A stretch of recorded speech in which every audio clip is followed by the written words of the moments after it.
জনগণের নিরাপত্তা নিশ্চিতে আইন শৃঙ্খলা কঠোর করার নির্দেশনা দেওয়া হয়েছে, সংসদে বলেছেন প্রধানমন্ত্রী।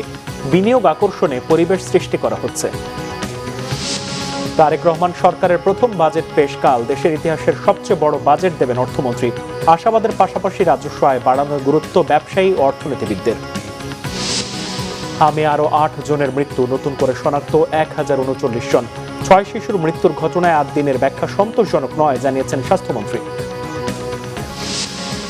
দেশের বিভিন্ন পয়েন্ট দিয়ে বিএসএফ এর পুশিনের অবিরাম চেষ্টায় সীমান্ত এলাকায় অস্থিরতা।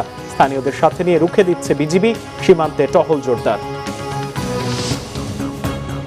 দেখছিলেন ক্রাউন সিমেন্ট সংবাদ শিরোনাম। সরকার ও বিরোধী দলীয় সংসদ সদস্যদের এলাকায় সম উন্নয়ন হবে বলে জানিয়েছেন প্রধানমন্ত্রী তারেক রহমান। সংসদে প্রশ্নোত্তরে একথা জানান প্রধানমন্ত্রী। বলেন, দেশে বিদেশে বিনিয়োগ আকৃষ্ট করতে সুদের হার কমানো সহ বিনিয়োগ বান্ধব পরিবেশ তৈরি করবে সরকার। আরও জানান, জবাবদিহিতা ও জননিরাপত্তা নিশ্চিতে আইন শৃঙ্খলা কঠোর করতে জেলা প্রশাসকদের নির্দেশনা দেওয়া হয়েছে। রিপোর্ট রিশান নাসরুল্লাহ। সংসদের চলতি বাজেট অধিবেশনে বুধবার প্রশ্নোত্তরে অংশ নেন প্রধানমন্ত্রী তারেক রহমান। সংসদ সদস্যদের প্রশ্নের জবাবে প্রধানমন্ত্রী জানান, দেশের সার্বিক উন্নয়নে সরকার রাজনৈতিক বৈষম্য করবে না। জানান, সরকারের লক্ষ্য আস্থা তৈরি করে বিনিয়োগ ও ব্যবসাবান্ধব পরিবেশ নিশ্চিত করা। যে বর্তমান সরকার দেশের সম উন্নয়নে বিশ্বাস করে এবং আমরা সরকার দলীয় সংসদ সদস্যরা যেভাবে এলাকার উন্নয়ন করবেন, ঠিক একইভাবে সরকারের সম্পূর্ণ সহযোগিতা থাকবে। বিরোধী দলীয় সদস্যবৃন্দ যারা আছে তাদের এলাকা আমরা সমানভাবে কাজ করার চেষ্টা করব। বাংলাদেশ সরকার দেশি ও বিদেশি বিনিয়োগকারীদের আকৃষ্ট করার জন্য বিনিয়োগ প্রক্রিয়াকে সহজকরণ করার জন্য বিভিন্ন পদক্ষেপ গ্রহণ করেছে। একই সাথে মাননীয় স্পিকার, বিনিয়োগ বান্ধব পরিবেশ তৈরির জন্য রফতানি নীতি হালনাগাদ করা হয়েছে এবং আমদানি নীতি আদেশ 2026 থেকে 29 হালনাগাদকরণ কার্যক্রম প্রক্রিয়াধীন রয়েছে। যদি ক্ষেত্র বিশেষে দেখা যায় যে সুদের হার কমালে বেনিফিট পাবেন ব্যবসায়ীরা, দেশের অর্থনীতি বেনিফিট পাবেন, তাহলে নিশ্চয়ই আমরা সেটি করব। সরকারের কাজে গতিশীলতা আনতে প্রশাসনের শূন্যপদে নিয়োগে পদক্ষেপ নেওয়ার কথা সংসদকে জানান প্রধানমন্ত্রী। জনসেবা ও জননিরাপত্তা নিশ্চিত করার বিষয়ে গুরুত্ব দিতে সরকারের নির্দেশনা রয়েছে বলেও জানান তিনি। বর্তমান সরকার একটি জবাবদিহিমূলক সরকার, জনগণের কাছে জবাবদিহি করতে বাধ্য। সেই জন্য প্রশাসনও আমরা চাইছি জবাবদিহিতা নিশ্চিত করতে প্রয়োজনীয় যে সকল সংস্কার সেগুলোর উদ্যোগ গ্রহণ করা। সরকারের বিভিন্ন জায়গায় বিভিন্ন পদ খালি আছে, যেগুলো সরকারকে আরো গতিশীল করার জন্য, একইভাবে দেশের মানুষকে আরো সহজে সুবিধাজনকভাবে সেবা পৌঁছে দেওয়ার জন্য কতগুলো নিয়োগ গুরুত্বপূর্ণ। সরকার অত্যন্ত গুরুত্বের সাথে এই বিষয়টি পর্যালোচনা করছে এবং যত দ্রুত সম্ভব আমরা এই পদগুলোতে নিয়োগ প্রক্রিয়া শুরু করব ইনশাআল্লাহ। মাননীয় স্পিকার, আইন শৃঙ্খলা বা আইনের লঙ্ঘনের যে সকল ঘটনা ঘটে সেগুলোর ব্যাপারে তাৎক্ষণিকভাবে আইন শৃঙ্খলা পরিস্থিতিকে নিয়ন্ত্রণে এনে যাতে আইন শৃঙ্খলা পরিস্থিতি বজায় থাকে, জনগণ যাতে নিরাপদ বোধ করতে পারে, তার জন্য কঠোরভাবে ব্যবস্থা গ্রহণের নির্দেশনা দেওয়া হয়েছে। এ সময় সংসদ সদস্যদের এক প্রশ্নের জবাবে প্রধানমন্ত্রী জানান, সরকারের প্রতিশ্রুতি পূরণে এরই মধ্যে ফ্যামিলি কার্ড ও কৃষক কার্ড বিতরণ শুরু হয়েছে। কৃষি ঋণ মওকুফ করা হয়েছে। এছাড়া পাইলটিং আকারে হেলথ কার্ড কার্যক্রম শিগগিরই শুরু করবে সরকার। রিশান নাসরুল্লাহ, বাংলাভিশন, ঢাকা। প্রধানমন্ত্রী তারেক রহমান বলেছেন, অতীত থেকে শিক্ষা নিয়ে ফ্যাসিবাদ মুক্ত বাংলাদেশে স্বমহিমায় নিজেদের গড়ার সুযোগ তৈরি হয়েছে। দেশ সবাইকে দায়িত্ব যথাযথভাবে পালন করতে হবে। সশস্ত্র বাহিনীর ইমেজ ঐক্য নষ্ট করতে দেশে বিদেশে নানা সময় অপতৎপরতা হয়েছে। অতীত থেকে শিক্ষা নিয়ে দেশের ভাবমূর্তি উজ্জ্বল করতে সবার প্রতি আহ্বান জানান প্রধানমন্ত্রী। আরও জানাচ্ছেন জাহাঙ্গীর আকন্দ। ঢাকা সেনানিবাসের সেনাকুঞ্জে আন্তর্জাতিক জাতিসংঘ শান্তিরক্ষী দিবসের অনুষ্ঠানে যোগ দেন প্রধানমন্ত্রী তারেক রহমান। এ সময় আবি, সুদান ও কঙ্গোতে শান্তিরক্ষা মিশনের শাহাদত বরণকারী সদস্যদের পরিবার এবং আহতদের হাতে সম্মাননা তুলে দেন প্রধানমন্ত্রী। পরে প্রধান অতিথির বক্তব্যে প্রধানমন্ত্রী তারেক রহমান বলেন, শুধু বাংলাদেশ নয়, জাতিসংঘ শান্তিরক্ষী বাহিনীর সদস্য হিসেবে শহীদদের এই আত্মদান যুদ্ধবিরোধী শান্তিকামী মানুষের জন্য এক উজ্জ্বল দৃষ্টান্ত হয়ে থাকবে। বিশ্বের বিভিন্ন দেশে শান্তিরক্ষা মিশনে আপনাদের নিষ্ঠা, কর্তব্য এবং সর্বোচ্চ পেশাদারিত্বের কারণেই বিশ্ব মঞ্চে অন্যতম শীর্ষ শান্তিরক্ষী প্রেরণকারী দেশ হিসেবে বাংলাদেশ সুনাম ও অবস্থান সুদৃঢ়ভাবে ধরে রাখতে সক্ষম হচ্ছে। বিশ্ব শান্তি প্রতিষ্ঠায় এটি আপনাদের সাহস এবং গভীর দায়িত্ববোধের প্রতিফলন বলেই আমি দৃঢ়ভাবে বিশ্বাস করি। প্রায় 4 দশক ধরে আন্তর্জাতিক পরিমণ্ডলে বাংলাদেশ সশস্ত্র বাহিনী একটি আস্থা এবং নির্ভরতার নাম। একটি দেশের সশস্ত্র বাহিনী দেশের স্বাধীনতা, সম্মান এবং সাহসের প্রতীক। বাংলাদেশের জন্মযুদ্ধে সেনাবাহিনীর ভূমিকা ছিল ঐতিহাসিক। সেনাবাহিনীর একজন মেজর বাংলাদেশের স্বাধীনতা ঘোষণা করেছিলেন। আমি বিশ্বাস করি এই গৌরব এবং অহংকার অবশ্যই আমাদের সশস্ত্র বাহিনীর জন্য অনন্ত প্রেরণার উৎস। সুতরাং এই গৌরব যেন কোনোভাবেই ম্লান না হয়, সেটি রক্ষা করা অবশ্যই সশস্ত্র বাহিনীর কর্তব্য। তারেক রহমান বলেন, জাতিসংঘের আন্তর্জাতিক শান্তিরক্ষা বাহিনীর সদস্য হিসেবে আন্তর্জাতিক অঙ্গনে সশস্ত্র বাহিনীর ভূমিকা সুখ্যাতি পেয়েছে। তবে বিভিন্ন সময় বিভিন্ন প্রেক্ষাপটে দেশের সশস্ত্র বাহিনী কিংবা সশস্ত্র বাহিনীকে নিয়ে কিছু অপতৎপরতা কখনো কখনো জনমনে বিভ্রান্তি সৃষ্টির কারণ হয়েছে। দেশে বিদেশে সশস্ত্র বাহিনীর ইমেজ বিনষ্ট করতে নানা রকম তৎপরতাও আমরা লক্ষ্য করেছি। সমস্ত ষড়যন্ত্র মোকাবেলা করে 1975-এর 7ই নভেম্বর স্বাধীনতার ঘোষকের নেতৃত্বে সেনাবাহিনী ঐক্যবদ্ধভাবে ঘুরে দাঁড়িয়েছিল। এরপরও বিভিন্ন সময় নানা রকম ঘটনায় সশস্ত্র বাহিনীর ঐক্য বিনষ্টের তৎপরতা চললেও 2009 সালের ফেব্রুয়ারি মাসে সশস্ত্র বাহিনীর উপরে সর্বগ্রাসী আঘাতটি এসেছিল। সেই আঘাতটির ফলে বাংলাদেশে কি ঘটেছিল সেটি এখানে উপস্থিত আমাদের সকলের জানা। সুতরাং ইউনিফর্মধারী বাহিনীর জন্য প্রধান বার্তাটি হল প্রফেশনালিজম, ইউনিটি, ডিসিপ্লিন এবং চেইন অফ কমান্ড ছাড়া সম্মান এবং মর্যাদার সঙ্গে টিকে থাকা কঠিন। প্রধানমন্ত্রী বলেন, বাংলাদেশ সবসময় স্বাধীনতা, সার্বভৌমত্ব এবং পারস্পরিক রাষ্ট্রীয় মর্যাদার নীতিতে বিশ্বাস করে। সংবিধানে বিশ্ব শান্তি, আন্তর্জাতিক সহাবস্থান ও ন্যায় বিচারের প্রতি যে অঙ্গীকার ব্যক্ত করা হয়েছে তা বজায় রাখতে সরকার দৃঢ় প্রতিজ্ঞ। শুধু অতীত চর্চা নয়, বরং অতীত থেকে শিক্ষা নিয়ে ফ্যাসিবাদ মুক্ত বাংলাদেশে বর্তমানে প্রতিটি রাষ্ট্র এবং সাংবিধানিক প্রতিষ্ঠানের সামনে স্বমহিমায় নিজেদেরকে প্রতিষ্ঠিত করার সুযোগ সৃষ্টি হয়েছে। যারা সশস্ত্র বাহিনীর দায়িত্ব পালন করছেন অথবা সরকারি কিংবা প্রশাসনে, জনপ্রশাসনে বিভিন্ন জায়গায় দায়িত্ব পালন করছেন, আমরা সবাই বাংলাদেশের নাগরিক। এই দেশটা আমাদের সবার। আমরা দেশে কিংবা বিদেশে যেখানেই যে দায়িত্বই পালন করি না কেন, সেই দায়িত্বটি যথাযথভাবে পালন করাই হোক আজকে এই দিনে আমাদের অঙ্গীকার। সরকার প্রধান বলেন, জাতিসংঘ শান্তিরক্ষা বাহিনীতে পুরুষের পাশাপাশি সশস্ত্র বাহিনী এবং পুলিশের প্রায় 11% নারী সাহসের সাথে যুদ্ধ বিধ্বস্ত এলাকায় শান্তি প্রতিষ্ঠায় দায়িত্ব পালন করছেন। নারী সদস্যদের সক্রিয় অংশগ্রহণ অবশ্যই নতুন মাত্রা যোগ করেছে বলে উল্লেখ করেন প্রধানমন্ত্রী। জাহাঙ্গীর আকন্দ, বাংলাভিশন, ঢাকা। সেনাবাহিনী প্রধান জেনারেল ওয়াকারুজ্জামান জানিয়েছেন, বিশ্ব শান্তি প্রতিষ্ঠায় বাংলাদেশ স্বীকৃত ও গ্রহণযোগ্য নাম। শান্তিরক্ষী বাহিনীতে পুরুষের পাশাপাশি নারীরাও সাফল্যের সাথে দায়িত্ব পালন করছেন।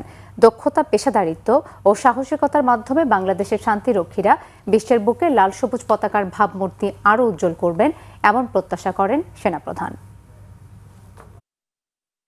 বর্তমানে শান্তিরক্ষার কাজে বাংলাদেশ সেনাবাহিনীর 3608 জন, নৌবাহিনীর 302 জন এবং বিমান বাহিনীর 267 জন এবং পুলিশের 35 জন সহ সর্বমোট 4212 জন শান্তিরক্ষী বিশ্বের বিভিন্ন দেশে 9টা শান্তিরক্ষী মিশনে নিয়োজিত আছেন। আমি দৃঢ়ভাবে বিশ্বাস করি বাংলাদেশি শান্তিরক্ষীরা তাদের দক্ষতা, সাহস, শৃঙ্খলা, মানবিক মূল্যবোধ ও পেশাদারিত্বের মাধ্যমে বিশ্বের বুকে বাংলাদেশের মর্যাদা আরও উজ্জ্বল করবে। আমি গণপ্রজাতন্ত্রী বাংলাদেশ সরকারের মাননীয় প্রধানমন্ত্রী এবং বাংলাদেশ সরকারের প্রতি আন্তরিক কৃতজ্ঞতা জানাই, যাদের দূরদর্শী নেতৃত্ব, অব্যাহত দিক নির্দেশনা ও সার্বিক সহায়তা বাংলাদেশের শান্তিরক্ষীদের আন্তর্জাতিক অঙ্গনে সফলভাবে দায়িত্ব পালনে অনুপ্রাণিত করেছে। দেশকে নতুনভাবে গড়ে তোলার স্বপ্ন নিয়ে ইতিহাসের সবচেয়ে বড় বাজেট দিতে যাচ্ছে সরকার। উন্নয়ন পরিকল্পনায় পরিবর্তন ও কার্ড ভিত্তিক সামাজিক সুরক্ষা কর্মসূচি ঢেলে সাজাতে আগামীকাল 9,38,000 কোটি টাকার বাজেট প্রস্তাব দেবেন অর্থমন্ত্রী। এজন্য পরিবর্তন আসছে কর ও ভ্যাট ব্যবস্থায়। আসন্ন বাজেটকে একই সাথে আশাবাদ ও উদ্বেগের বলছেন ব্যবসায়ীরা। আর অর্থনীতিবিদরা বলছেন প্রাতিষ্ঠানিক সক্ষমতা না বাড়িয়ে শুধু রেকর্ড পরিমাণ বাজেট দিলেই কাঙ্ক্ষিত ফল মিলবে না। জিয়াউল হক সবুজের রিপোর্টে বিস্তারিত। বৃহস্পতিবার বিকেল 3টায় জাতীয় সংসদে উঠছে 2026-27 অর্থ বছরের নতুন বাজেট। দেশের 55তম এই বাজেটের আকার হতে পারে 9,38,000 কোটি টাকা। বড় বাজেটের খরচ সামলাতে রাজস্ব এর টার্গেট ধরা হচ্ছে 6,95,000 কোটি টাকা। 2,51,000 কোটি টাকার ঘাটতি মেটাতে ব্যাংক থেকেই নেওয়া হবে 1,00,000 কোটি টাকার ঋণ। এর আগে দেখেছি যে আমাদের যে অঙ্কের টাকা থাকে বিশেষত শিক্ষা, স্বাস্থ্য এইসব জায়গায় আমরা এটাই খরচ করতে পারিনি, এবং এখন তো আমরা এটার অঙ্ক আরো বাড়াতে চাচ্ছি, অনেক থোক বরাদ্দ করতে চাচ্ছি। পরবর্তীতে এগুলা হয়তো বা প্রজেক্টে এগুলাকে পরিণত করা হবে। সো এই জায়গাটাতে প্রাতিষ্ঠানিক সক্ষমতা বৃদ্ধি যদি আমরা না করতে পারি তাহলে কিন্তু এই টাকাটা যে ভালোভাবে খরচ করা, এটা থেকে যে আমরা কাঙ্ক্ষিত ফলাফল পেতে চাচ্ছি সেটা নিশ্চয়তা বিধান করা সেটা কঠিন হবে। নতুন বাজেটে করমুক্ত আয়সীমা ধাপে ধাপে বাড়ানোর প্রস্তাব দিতে পারেন অর্থমন্ত্রী। প্রযুক্তি বান্ধব ফ্রিল্যান্সার ও উদ্যোক্তাদের জন্যও থাকছে মেগা ধামাকা। জ্বালানি ও ভোজ্য তেলের উৎস কর কমানো সহ বেশ কিছু পণ্যে শুল্ক ও কর কমানোর প্রস্তাব দিতে পারেন অর্থমন্ত্রী। তবে ধনীদের উপর বাড়বে অতিরিক্ত করের বোঝা। খুচরা ব্যবসায়ী পণ্য সরবরাহে অগ্রিম কর কাটার পাশাপাশি নতুন বিলাসী 20টি পণ্যে 15% ভ্যাটের প্রস্তাব দিতে পারেন অর্থমন্ত্রী। একটা আছে অবশ্যই আতঙ্ক বিরাজ করছে, এর সাথে কিন্তু একটা স্যাটিসফ্যাকশনও বিরাজ করছে যে আমাদের মাননীয় অর্থমন্ত্রী, আমাদের অর্থ মন্ত্রণালয়ের মাননীয় উপদেষ্টা, ওনারা কিন্তু বারবার বলছেন যে এটা একটা মানে আমাদের জনগণ ফ্রেন্ডলি একটা বাজেট ওনারা দিবেন। তো আমরা এন্টায়ার প্রাইভেট সেক্টর তাকিয়ে আছি যে কিভাবে আমাদের যে ডিমান্ডগুলা মেজরলি ছিল ব্যাংকিং সেক্টর, ইনফ্রাস্ট্রাকচার, এনার্জি, এসব জিনিস নিয়ে ওনারা কিভাবে ওটার কতটুকু প্রতিফলন আমরা এই বাজেটে দেখব সেটার জন্য অপেক্ষায় রয়েছে। সকল সেক্টর এখন এই মুহূর্তে কিন্তু একটা চাপের মুখে রয়েছে, কেউ কিন্তু ভালো নেই, আপনি যেই সেক্টরের কথাই বলেন। সো এনাদের উপরে যদি আপনার ফার্দার আবার ট্যাক্স ইম্পোজ করেন সেই ক্ষেত্রে কিন্তু আলটিমেটলি ওনাদের যে একটা বিশাল বাজেট ওনারা দিচ্ছেন সেই বাজেটের ওনাদের যে লক্ষ্যমাত্রা থাকবে সেটা ফিল আপ হবে না। রাজস্ব খাত বিশ্লেষকরা বলছেন দেশের অর্থনীতির বড় অংশ এখনো অপ্রাতিষ্ঠানিক খাতে, আর তাই বাজেট বাস্তবায়নে আয় বাড়ানোর দিকেই জোর দিতে হবে বেশি। অর্থনীতি সচল করে একই সাথে ওই করের বেস বা নেট বাড়াতে হবে। সকলকে এইভাবে আহ্বান করতে হবে, সিস্টেমে আনতে হবে যে কর দিতে হবে, কেউ অল্প দেবে কেউ বেশি দেবে এরকম না। হ্যাঁ, সুতরাং দুষ্টের দমন সুষ্টের পালনে খুব একাগ্রচিত্ত থাকতে হবে। কেউ ফাঁকি দিয়ে যাবে, কর ফাঁকি দিয়ে যাবে, দেবে না, মোটে করের এতে আওতায় আসবে না, আওতায় আসে না বলেই কিন্তু কর জিডিপি রেশিওটা এত কম।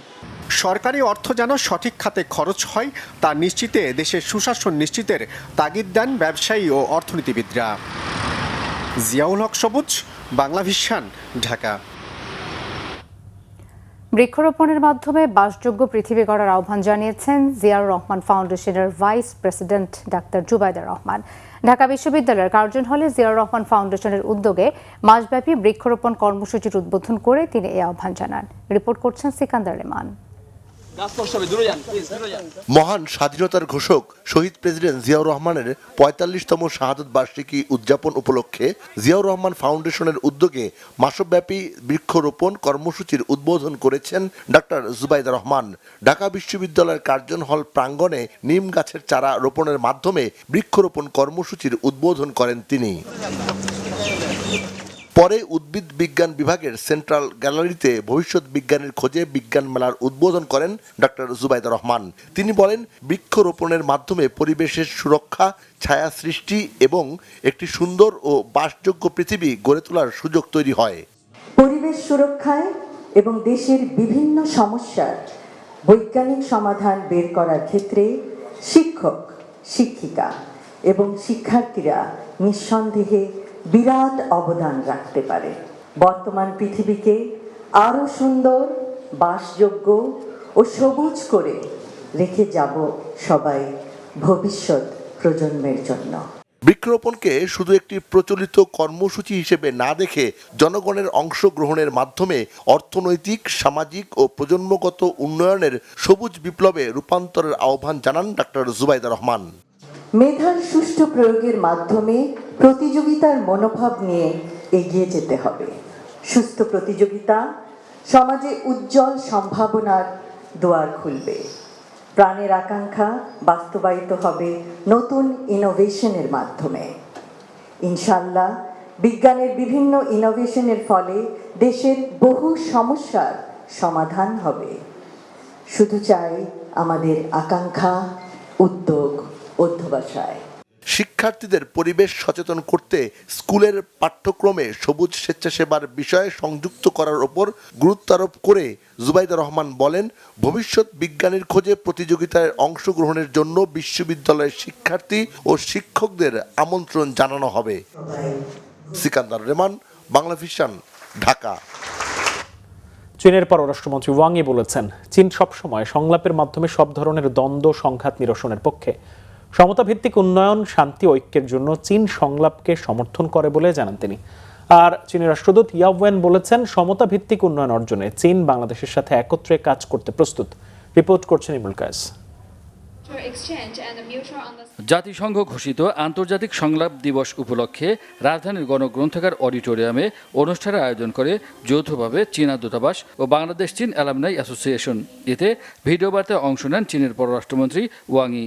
তিনি বলেন, গোটা বিশ্ব এখন দ্বন্দ্ব সংঘাতে বিভক্ত হয়ে আছে। সংলাপের মাধ্যমে এই বিভেদ দূর করা সম্ভব বলে মনে করেন তিনি। বিশ্ব এখন দ্বন্দ্ব সংঘাতে নিমজ্জিত, বিভক্ত। এই দ্বন্দ্ব সংঘাত নিরসনে চীন সবসময় সংলাপকে সমর্থন করে। আমরা মনে করি সংলাপের মধ্য দিয়ে সভ্যতাগুলো তাদের মত পার্থক্য দূর করতে পারে।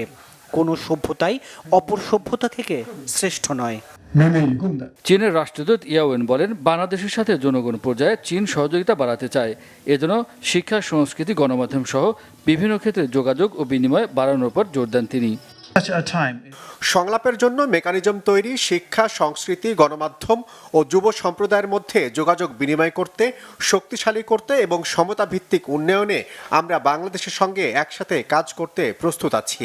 শান্তি, উন্নয়ন, ন্যায় বিচার ও গণতন্ত্র প্রমোট করতে আন্তর্জাতিক ও বহুপাক্ষিক ফোরামে আমাদের মধ্যে সমন্বয় আরও বাড়াবো। একটা সুন্দর বিশ্ব গড়তে আমরা একসাথে কাজ করব। অনুষ্ঠানে সংস্কৃতি মন্ত্রী নিতাই রায় চৌধুরী বক্তব্য দেন। এর আগে সাংস্কৃতিক অনুষ্ঠান পরিবেশিত হয়। ইমরুল কায়েস, বাংলাভিশন, ঢাকা।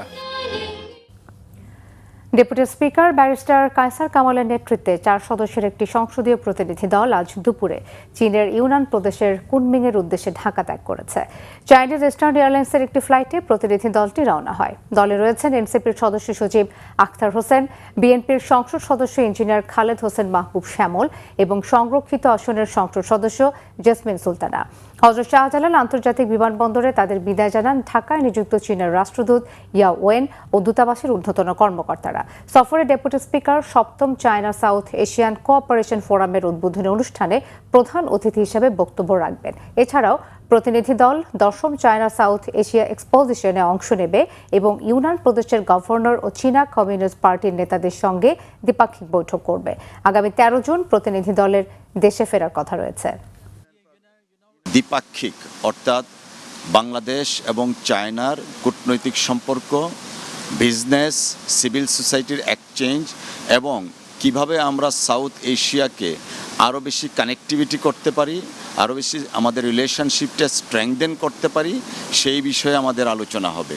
বিএনপি যখন সরকার তথা রাষ্ট্র পরিচালনায় থাকেন তখন চাইনিজ ফ্রেন্ডসদের সাথে আমাদের যে একটা স্ট্রং রিলেশনশিপ আছে সেটা নিয়ে আমরা আরও গভীরভাবে কাজ করি।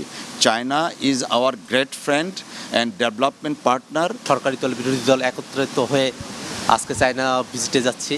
সেখানে বাংলাদেশের স্বার্থ সংশ্লিষ্ট বিষয়গুলো নিয়ে আমরা কথা বলবো এবং বাংলাদেশ এবং চায়নার মধ্যকার যে দীর্ঘদিনের বন্ধুত্বপূর্ণ সম্পর্ক, এই সম্পর্ককে সামনের দিনে আরও অগ্রসর করার ক্ষেত্রে এই সফর একটা গুরুত্বপূর্ণ ভূমিকা পালন করবে বলেই আমরা আশাবাদী ইনশাআল্লাহ। We are very happy that this time the Deputy Speaker brings some other MPs, including from BNP, from other parties and independent parties. So it is to demonstrate the harmony of the all parties, mainstream parties working together for the future of the Bangladesh. ঈদের পর হামের প্রাদুর্ভাব আরও বেড়েছে। রাজধানীর পাশাপাশি দেশের বিভিন্ন প্রান্ত থেকে আসা অসংখ্য হামে আক্রান্ত রোগী ভর্তি রয়েছে হাসপাতালে। গত 24 ঘন্টায় হামে আক্রান্ত হয়ে মৃত্যু হয়েছে আরও 8 শিশুর। সরকারের পক্ষ থেকে বলা হচ্ছে সহসাই হামে আক্রান্তের সংখ্যা কমে আসবে, তবে চিকিৎসকরা বলছেন প্রাদুর্ভাব কমবে নির্দিষ্ট করে বলা যাচ্ছে না কবে থেকেই কমবে। বিস্তারিত সৈকত সাদিকের প্রতিবেদনে। হামে আক্রান্ত 4 সন্তানকে রাজধানীর মুগদা হাসপাতালে ভর্তি করিয়েছেন নোয়াখালীর সোনাইমুড়ি থেকে আসা আসমা বেগম। ঈদের আগে বেগমগঞ্জ সদর হাসপাতালে ভাই বোনের 2 সন্তান হামে আক্রান্ত হয়ে মারা যাওয়ায় নিজের সন্তানদের চিকিৎসার জন্য নিয়ে এসেছেন রাজধানীতে। এই একটি পরিবারের মোট 12 জন ঈদের পর থেকে এই হাসপাতালে চিকিৎসা নিয়েছেন। আমার বাচ্চা হয়েছে 3 জন, এখন ও তো এখানে সুস্থ হয়েছে, আমাকে ভর্তি দিছে। আমার ভাই 2 জন, একজন ছুটি হয়ে গেছে, আরেকজন আছে। আর বোনের বাচ্চা 1 জন, মেজো ভাইয়ের বাচ্চা 4 জন। রাজধানীর বাইরের সদর হাসপাতালে কিংবা রাজধানীর বেসরকারি হাসপাতালে হামের চিকিৎসার পর্যাপ্ত ব্যবস্থা নেই। ভাইরাসজনিত রোগ হয় রেফার করা হয় হামের জন্য বিশেষায়িত হাসপাতালে। আমি প্রথম বুঝতে পারিনি যে ওর এগুলো হাম হয়েছে, আর আমার বাচ্চা স্বাভাবিক। অন্য ডাক্তার দেখাইছি, দেখি কমেই না। ও বাসায় ছিল 4 দিন, এখানে হাসপাতালে আসছে 4 দিন। হাসপাতালে এসে আজ থেকে 5 দিন আমার পাশে কেউ নেই। এই বাচ্চা নিয়ে এই রিপোর্ট দিচ্ছে 6টা, এইটাই লিফটে সুযোগ পাওয়া যায় না। মনে করেন রিপোর্ট করতে যাই, যার যে টাইমে লিফটের বসে থাকতে হইলে রিপোর্ট করতে গেলে তাদের পাবো না, সিঁড়িতে উঠতে হবে, সিঁড়িতে নামতে হয়। নারায়ণগঞ্জ থেকে আমরা যখন বুঝতে পারছি এগুলো এখন তো ভাইরাস হাম হইতেছে, তো আমরা যখন বুঝতে পারলাম তখন এই হসপিটালে বললো, ঠিকানা দিল আরেকজন, পরে এই হসপিটাল ভর্তি আজকে 3 দিন। সরকারি হাসপাতালে হামে আক্রান্তদের চাপ থাকায় চিকিৎসা দিতে হিমশিম খাচ্ছেন হাসপাতালের চিকিৎসকরা। জুনের প্রথম সপ্তাহ থেকে রোগীর চাপ আরও বেড়েছে বলে জানান তারা। গত 3-4 দিনে, গত শনিবার থেকে দেখলাম যে আমরা এই প্রবণতাটা একটু ঊর্ধ্বমুখী। এখন আমাদের 20টা 22টা রোগী কিন্তু আবারও ভর্তি হওয়া শুরু করেছে। এই মুহূর্তে আজকে আমাদের প্রায় 68টা রোগী কিন্তু ভর্তি আছে। এটা 30টা 35টাতে নেমে এসেছিল। এটা একটু উদ্বেগের বিষয় রয়েছে। এদিকে হাম মোকাবেলায় সরকারের পদক্ষেপ তুলে ধরে সহসায় হামের চাপ কমবে বলে জানান স্বাস্থ্য প্রতিমন্ত্রী। বিজ্ঞানীরা বলেন যে একজন হাম আক্রান্ত হলে তিনি সাধারণত আরও 18 জনকে এই হামের রোগটা ছড়িয়ে দেন, ফলে খুব দ্রুত এটা ছড়িয়ে পড়ে। ফলে আমরা যদি ওই সময় আমরা রাষ্ট্র ক্ষমতায় দায়িত্ব নেওয়ার পর 15 দিন পরে হামের এটা শুরু হয়ে গেল, আমরা যদি দ্রুত ব্যবস্থা না নিতাম, আমাদের এই যে 2 কোটি শিশু এবং যাদেরকে আমরা পরবর্তীতে টিকা দিলাম এবং এই ঘনবসতি, এই হাম যদি আমরা 15 দিনের মধ্যে সঠিক ব্যবস্থাগুলো না নিতাম, আজকে ঢাকা শহরে বাংলাদেশে হাজার হাজার শিশুর মৃত্যু ঘটত। হাম ও উপসর্গে গত 24 ঘন্টায় মৃত্যু হয়েছে আরও 8 শিশুর। এই সময় হাসপাতালে ভর্তি হয়েছে 1039 জন। সৈকত সাদিক, বাংলা ভিশন, ঢাকা। 6 শিশু নিহতের ঘটনায় 8 দিন হাসপাতালের ব্যাখ্যায় সন্তুষ্ট নয় সরকার, জানিয়েছেন স্বাস্থ্যমন্ত্রী সরদার মোহাম্মদ সাখাওয়াত হোসেন। সচিবালয়ে তিনি এই তথ্য জানান। মন্ত্রী জানান, স্বাস্থ্য মন্ত্রণালয়ের কাছে হাসপাতাল কর্তৃপক্ষ যে জবাব দিয়েছে তা অস্পষ্ট ও অসম্পূর্ণ। ঘটনার দায় ও কারণ নির্ধারণে সরকারের অবস্থান এখনো কঠোর এবং কোনো ধরনের ছাড় দেওয়ার সুযোগ নেই। হাসপাতালের বিরুদ্ধে প্রয়োজনীয় ব্যবস্থা নেওয়ার বিষয়টি গুরুত্বের সঙ্গে বিবেচনা করা হচ্ছে। এই ঘটনায় গঠিত তদন্ত কমিটি সংসদের বৈঠকের ফাঁকে বিষয়টি পর্যালোচনা করে চূড়ান্ত সিদ্ধান্ত নেবে। 6 শিশুর মৃত্যুর কারণ উদ্ঘাটন এবং দায়ীদের জবাবদিহিতার আওতায় আনতে সরকার বদ্ধপরিকর বলেও জানিয়েছেন স্বাস্থ্যমন্ত্রী সরদার মোহাম্মদ সাখাওয়াত হোসেন। ওনারা জবাব দিয়েছেন, আমরা জবাব করেছি। হ্যাঁ, যেটা প্রয়োজনীয় যে তথ্য, সেই তথ্যের বাইরে অনেক গল্প কাহিনী ওনারা করেছেন, যেগুলি আমাদের কাছে গ্রহণযোগ্য তারা মানে ইচ্ছা করে করে না। এসব নানার কথা অনেক গল্প করেছে, অনেক 4-5 পৃষ্ঠা লিখেছে, এগুলো বুলেট পয়েন্ট কিছুই লেখেনি। বেগ অল বেগ, আমরা সন্তুষ্ট না। কারণ দর্শনের নোটিশ দেওয়ার পরে তারা যে জবাব দিয়েছে আপনি বলছেন বেশিরভাগই ভিত্তিহীন বা বেগ। সন্তুষ্ট না, বেগ, ভিত্তিহীন বলবো না, বেগ। মুক্তিযুদ্ধ বিষয়ক প্রতিমন্ত্রী ইশরাক হোসেন আমার দেশ পত্রিকার সম্পাদকীয় নীতিমালা নিয়ে ক্ষোভ প্রকাশ করেন। বুধবার নিজের ভেরিফাইড ফেসবুক পেজে দেয়া এক স্ট্যাটাসে তিনি লেখেন, আমার দেশ পত্রিকায় প্রকাশিত আজকের শিরোনাম দেখে অভিমত হলো পত্রিকাটির সম্পাদকীয় নীতিমালা মুক্তিযুদ্ধ বিরোধী মনোভাব পোষণ করে এবং প্রকৃত মুক্তিযোদ্ধাদের অপমান করার উদ্দেশ্য বহন করে। তিনি আরও লিখেছেন, একটি জাতীয় দৈনিক পত্রিকার সম্পাদনা এত নিম্নরুচির হতে পারে তা অত্যন্ত দুঃখজনক। যারা মুক্তিযোদ্ধা নন তাদেরকে অমুক্তিযোদ্ধা বলা হয়। এ ধরনের হীন উদ্দেশ্য প্রণোদিত ও মানহানিকর শিরোনামের বিরুদ্ধে তীব্র নিন্দা ও প্রতিবাদ জানান মুক্তিযুদ্ধ বিষয়ক প্রতিমন্ত্রী ইশরাক হোসেন। দেশের বিভিন্ন পয়েন্ট দিয়ে ভারতীয় সীমান্তরক্ষী বাহিনী বিএসএফ এর একের পর এক পুশিনের অপচেষ্টায় সীমান্ত এলাকায় চরম অস্থিরতা বিরাজ করছে। স্থানীয় জনগণকে সাথে নিয়ে বর্ডার গার্ড বাংলাদেশ বিজিবি ভারতীয় বাহিনীর এই অপতৎপরতা রুখে দিচ্ছে। সীমান্তে জোরদার করা হয়েছে টহল, একই সঙ্গে বাড়ানো হয়েছে গোয়েন্দা তৎপরতাও। বিজিবি জানিয়েছে, লালমনিরহাট, ঠাকুরগাঁও, পঞ্চগড়, কুষ্টিয়া, চাঁপাইনবাবগঞ্জ, জামালপুর, মেহেরপুর ও ঝিনাইদহ সহ দেশের বিভিন্ন সীমান্ত দিয়ে নারী, পুরুষ ও শিশুকে পুশিনের তীব্র চেষ্টা চলছে। তবে বর্ডার গার্ড বাংলাদেশ বিজিবি ও স্থানীয়দের সতর্ক অবস্থানের কারণে বেশিরভাগ ক্ষেত্রে এসব চেষ্টা প্রতিহত করা হচ্ছে। বিজিবির পক্ষ থেকে বলা হয়েছে, দেশের ২৬ জেলার বিভিন্ন পয়েন্টে নজরদারি জোরদার করেছে তারা। পুশিনের চেষ্টা হতে পারে এমন আশঙ্কা থেকে যশোর, সাতক্ষীরা, চুয়াডাঙ্গা, ফেনী, মৌলভীবাজার, ময়মনসিংহ, নেত্রকোনা, খাগড়াছড়ি, জয়পুরহাট, কুমিল্লা, সিলেট, ব্রাহ্মণবাড়িয়া ও শেরপুর ছাড়াও বিভিন্ন সীমান্তে সতর্ক অবস্থান নেওয়া হয়েছে।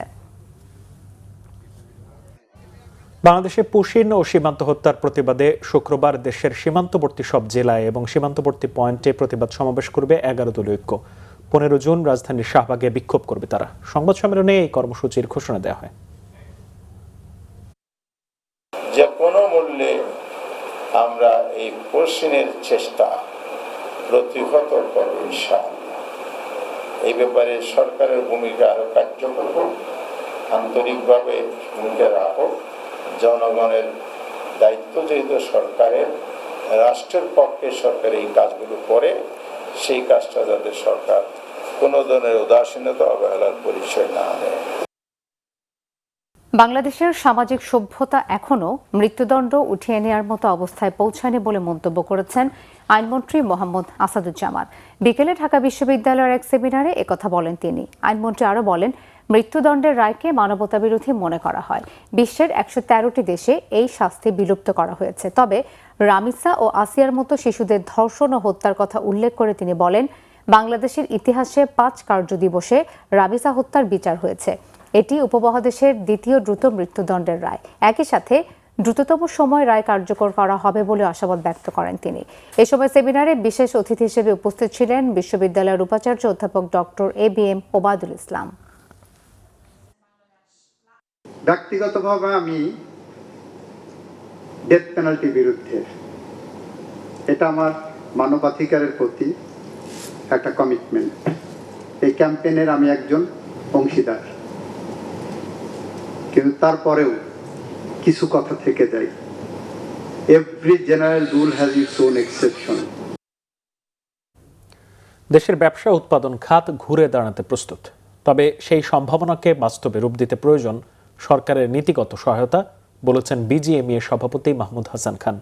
রাজধানীর আইসিসিবিতে আয়োজিত 2 দিনব্যাপী ডেনিম এক্সপোর উদ্বোধনী অনুষ্ঠানে তিনি এসব কথা বলেন। নির্বাচনের পর বাংলাদেশের ব্যবসায়ীদের ওপর আন্তর্জাতিক ক্রেতা ও বিনিয়োগকারীদের আস্থা ফিরতে শুরু করেছে বলে উল্লেখ করেন বিজিএমইএ সভাপতি। তবে প্রতিযোগিতামূলক বৈশ্বিক বাজারে টিকে থাকতে আর এলডিসি উত্তরণের চ্যালেঞ্জ মোকাবিলায় সরকার ব্যবসায়ীদের সমন্বিত উদ্যোগের প্রয়োজনীয়তা তুলে ধরেন। এ সময় বাংলাদেশে নিযুক্ত ইইউ রাষ্ট্রদূত মাইকেল মিলার বলেন, বৈশ্বিক অর্থনীতিতে বাংলাদেশের সম্ভাবনাকে আরও শক্তিশালী করতে শ্রমিকদের জন্য নিরাপদ ও উন্নত কর্মপরিবেশ নিশ্চিতের পাশাপাশি পরিবেশ বান্ধব প্রযুক্তির ব্যবহার বাড়াতে হবে। We hope to see a bold, sustainable and sustainability-driven vision in the budget, aligning with the expectations of the European Union for the creation of a level playing field for our operators and decisive steps to improve the business environment. We are going through a difficult time.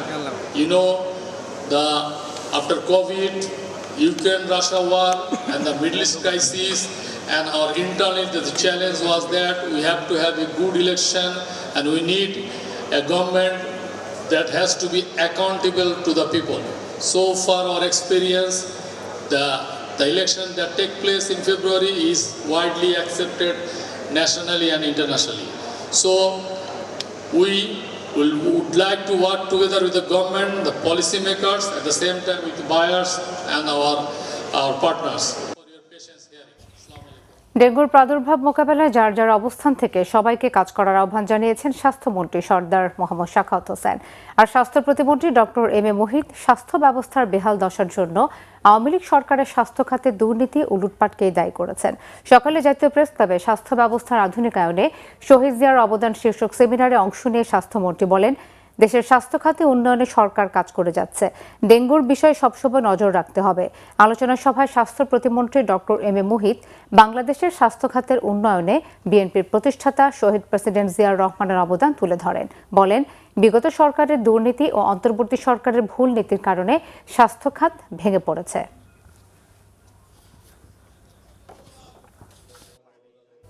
এবার আরো কিছু খবর নিয়ে দেখুন একটি desk report. চিকিৎসকদের নিয়ে কটূক্তি কর্মস্থলে চিকিৎসকদের ওপর ন্যাক্কারজনক হামলা এবং স্বাস্থ্য খাতকে কেন্দ্র করে গভীর ষড়যন্ত্রের প্রতিবাদে রাজধানীর শাহবাগে মানববন্ধন করেছেন সর্বস্তরের চিকিৎসকরা। মানববন্ধনে বিভিন্ন হাসপাতাল, মেডিকেল কলেজ ও বিশেষজ্ঞ চিকিৎসক সংগঠনের শত শত চিকিৎসক অংশ নেন। এতে বক্তব্য রাখেন বিএনপির স্বাস্থ্য বিষয়ক সম্পাদক অধ্যাপক ডাক্তার মোহাম্মদ রফিকুল ইসলাম, বিএমইউর প্রভিসি অধ্যাপক ডাক্তার নজরুল ইসলাম, ওজিএসবির সভাপতি অধ্যাপক ডাক্তার ফিরোজা বেগম এবং ঢাকা মেডিকেল কলেজের উপাধ্যক্ষ অধ্যাপক ডাক্তার মুসাররাত সুলতানা। কর না বাড়িয়ে কর ফাঁকি রোধের মাধ্যমে রাজস্ব আদায়ে আরও কার্যকর উদ্যোগ নেওয়ার আহ্বান জানিয়েছেন জামায়াতে ইসলামীর ঢাকা মহানগর উত্তরের আমির মোহাম্মদ সেলিম উদ্দিন। একই সঙ্গে ইসলামী ব্যাংক ইস্যুতে অতিরিক্ত মনোযোগ না দিয়ে সীমান্ত পরিস্থিতি ও চলমান সংকট মোকাবিলায় গুরুত্ব দেওয়ার জন্য স্বরাষ্ট্রমন্ত্রীর প্রতি আহ্বান জানান তিনি। রাজধানীর কারওয়ান বাজারের একটি হোটেলে দেশের চলমান সংকট পরিস্থিতি নিয়ে আয়োজিত সংবাদ সম্মেলনে এসব কথা বলেন মোহাম্মদ সেলিম উদ্দিন। চলতি বছরের মে মাসে সরকারের বিভিন্ন কর্মসূচির আওতায় 1,59,00,000 ভাতাভোগীর কাছে প্রায় 2,500 কোটি টাকা সফলভাবে বিতরণ করেছে নগদ। এই সময়ে সবচেয়ে বেশি ভাতাভোগী সামাজিক নিরাপত্তা কর্মসূচির চতুর্থ কিস্তির আওতায় সরকারি সহায়তা পেয়েছেন। এই কর্মসূচির মাধ্যমে প্রায় 79 লাখ উপকারভোগীর কাছে 1,500 কোটি টাকা বিতরণ করা হয়েছে। এছাড়া প্রাথমিক শিক্ষা উপবৃত্তি কর্মসূচির আওতায় প্রায় 69 লাখ শিক্ষার্থীর কাছে 579 কোটির বেশি টাকা পৌঁছে দিয়েছে নগদ। আর মা ও শিশু সহায়তা কর্মসূচির আওতায় নগদের মাধ্যমে প্রায় 12 লাখ ভাতাভোগীর কাছে পৌঁছে গেছে 97.5 কোটি টাকা। মে মাসে 2,500 কোটি টাকার ভাতা বিতরণ করেছে। সরকারের বিভিন্ন সামাজিক নিরাপত্তা কর্মসূচি, প্রধানমন্ত্রী শিক্ষা সহায়তা ভাতা ও ফ্যামিলি কার্ড সহ অন্যান্য ভাতা বিতরণে মোবাইল আর্থিক সেবা নগদের প্রতি ভাতাভোগীদের আস্থা আরও দৃঢ় হয়েছে বলে জানায় প্রতিষ্ঠানটি। Bangla vision news desk. সংবাদ শেষ করব। কাউন্সিলের শিরোনামগুলো আরো একবার জানিয়ে জনগণের নিরাপত্তা নিশ্চিতে আইন শৃঙ্খলা কঠোর করার নির্দেশনা দেওয়া হয়েছে। সংসদে বলেছেন প্রধানমন্ত্রী, বিনিয়োগ আকর্ষণের পরিবেশ সৃষ্টি করা হচ্ছে। তারেক রহমান সরকারের প্রথম বাজেট পেশ কাল। দেশের ইতিহাসের সবচেয়ে বড় বাজেট দেবেন অর্থমন্ত্রী। আশাবাদের পাশাপাশি রাজস্ব আয় বাড়ানোর গুরুত্ব ব্যবসায়ী ও অর্থনীতিবিদদের। হামে আরও 8 জনের মৃত্যু, নতুন করে শনাক্ত 1039 জন। 6 শিশুর মৃত্যুর ঘটনায় 8 দিনের ব্যাখ্যা সন্তোষজনক নয়, জানিয়েছেন স্বাস্থ্যমন্ত্রী। দেশের বিভিন্ন পয়েন্ট দিয়ে বিএসএফ এর পুশিনের অবিরাম চেষ্টায় সীমান্ত এলাকায় অস্থিরতা। স্থানীয়দের সাথে নিয়ে রুখে দিচ্ছে বিজিবি। সীমান্তে টহল জোরদার। এই ছিল এখনকার মতো। পরের সংবাদ রাত 1টায় দেখার আমন্ত্রণ রইল। এছাড়া বাংলা ভিশন সংবাদ ও সংবাদ সংশ্লিষ্ট অনুষ্ঠান দেখতে ভিজিট করুন www.bbnews24.com ও facebook.com/banglavishnnews এবং সাবস্ক্রাইব করুন youtube.com/banglavishnnews। ধন্যবাদ। শুভরাত্রি।